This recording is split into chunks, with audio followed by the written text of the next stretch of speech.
This is Autoline Daily, the show dedicated to enthusiasts of the global automotive industry. The Tesla Model 3 is now cheaper than a Toyota Camry in California.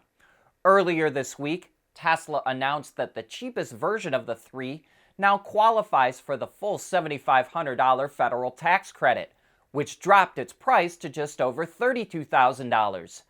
But California offers its own $7,500 credit for purchasing an EV, depending on income and other requirements, and for many customers, that drops the cost to just over $25,000, which compares to a Toyota Camry that starts at just over $26,000. What's more, residents living in Southern California can get another $2,100 incentive to buy a Model 3 from Tesla, which means qualifying buyers can get the EV for under $23,000. EV battery technology keeps getting better. Now a startup in China called Greater Bay Technology says it has a battery that is not affected by cold weather. By using superconducting materials and a new battery management system, it can heat up a battery from 4 degrees below 0 Fahrenheit to 77 degrees in 5 minutes. That allows the battery to charge quickly, and it prevents an EV from losing range in cold weather. Greater Bay claims that its battery can charge in 5 minutes with the proper fast charger, but that's as much detail as it's released so far. Hopefully, we can see it perform in the real world soon. That EV price war in China is rippling down through the supply chain. Reports in the country say Chinese automaker Changan, which also makes cars for Ford and Mazda, is forcing its suppliers to accept a 10% price cut. But Changan issued a statement denying those allegations and also said it never received a letter from suppliers complaining about the cuts. But if it's true, Changan probably won't be the only one to do it. Reuters reports that 40 car brands have cut their prices since Tesla kicked off the price war in January, and suppliers complain the price cuts will hurt them financially and could force some into bankruptcy. Ford and Stellantis are making some significant executive changes. At Stellantis, Ned Couric, the chief technology officer, now gets all engineering operations added to his duties as Harold Wester retires. Tim Kuniskis, who runs Dodge, also gets Ram added to his duties as Mike Koval, who had been running Ram, now takes over Mopar for North America. And Ford is getting a new head of purchasing.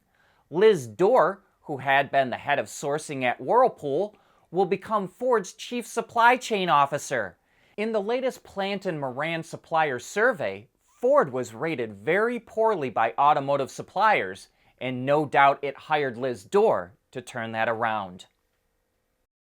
We want to know what drives your testing. OTA, connected car, diagnostics, remote testing. Intrepid Control Systems is here to help you work from anywhere. Intrepid Control Systems, driven by your data.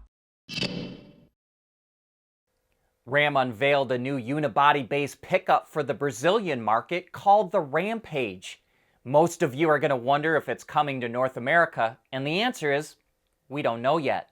The US flag in the taillights could be a foreshadow to that one day happening, but it was also developed with help from its North American design team, which makes sense because it basically looks like a baby 1500 pickup. We don't know the exact size of the Rampage either, but reports say it's based on the same platform as the Jeep Compass and Alfa Romeo Tonale. If that's the case, the turbo hood graphic likely indicates there's a 4-cylinder engine that powers the truck. There's only a couple shots of the interior of the Rampage, which show the dual digital display screens, but we should learn more about the truck soon. Meet the all-electric EX30, the smallest SUV that Volvo has ever made. In the US, it will be priced at $34,950, not including destination charges, which Volvo says makes it price competitive with similar-sized vehicles with an internal combustion engine. In Europe, it's priced at 36,000 euros. We have some specs on the vehicle, but they're a bit confusing because Volvo cherry-picked the data that it wanted to release at this time. The price we quoted is for a base model with LFP batteries, and Volvo did not release the size of the battery or the range. With a single motor and NMC batteries, again, no battery size was announced, the range will be 275 miles. A performance version with 2 motors and an NMC battery will have 440 horsepower and go from 0 to 60 in 3.4 seconds. Charging the pack at 153 kilowatts will go from 10 to 80% in 26.5 minutes. And apparently, Volvo felt it was very important to include that half a minute. A cross-country version with more rugged ground clearance will come out at a later date. In the UK, Volvo is going to a direct sales model, while in the US, it will allow customers to reserve models online. And in the US, the vehicle will come with a 69 kilowatt-hour battery pack that comes from China, which means that Volvo is going to eat that import tax. The EX30 is part of Volvo's goal to have half of its sales be BEVs by the middle of the decade and earn an 8 to 10% operating profit. By 2030, Volvo will only sell electrics. Peugeot is not the only Stellantis brand showing off its wild future interior. DS Automobiles revealed an interior concept called MI21. However, unlike the Peugeot, this is much more futuristic, and we may not see interiors inspired by it until 2027. With that in mind, we're only going to highlight a few key aspects. The first is space. It pushed the dashboard forward, removed the center console, added hidden storage, and combined the loudspeakers into one unit, which kind of looks like a beehive hanging from the dash. The other highlight is the screen, but really the two ends by the A-pillars are the only front screens. The rest is a strip that can be made opaque to display information or become transparent to reveal the pattern or material that could be behind it. DS thinks this could make a vehicle interior seem less visually intrusive.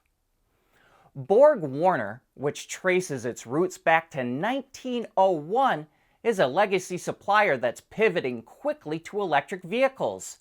It's spinning off chunks of its ICE business and has bought 5 companies involved in battery packs, e-motors, power electronics, and DC fast chargers. Borg expects to book about $2.5 billion in sales related to BEVs and hybrids this year and boost that to $10 billion by 2027. To signal the new direction of the company, it's also changing its logo. BorgWarner is also a sponsor of Autoline.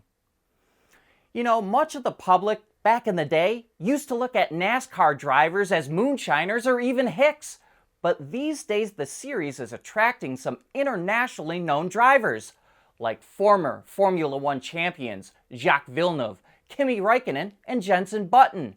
And now Kamui Kobayashi, who has won the 24 Hours of Le Mans, as well as 2 WEC championships with Toyota Gazoo Racing, will compete in the NASCAR race at the Indianapolis Motor Speedway Road Course in August. He'll drive for the 23 XI Racing team and will be the first Japanese driver to race for Toyota in the series. And that brings us to the end of today's show. Thank you for making Autoline a part of your day.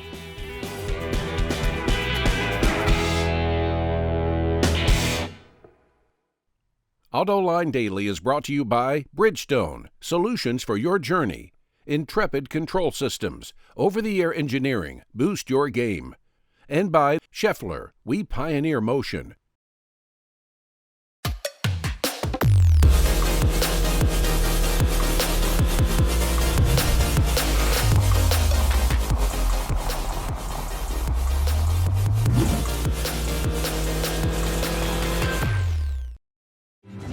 At Schaeffler, we pioneer motion. Electrifying mobility manufacturing smarter, reducing CO2 emissions, making energy production clean. Schaeffler pioneers motion to advance how the world moves.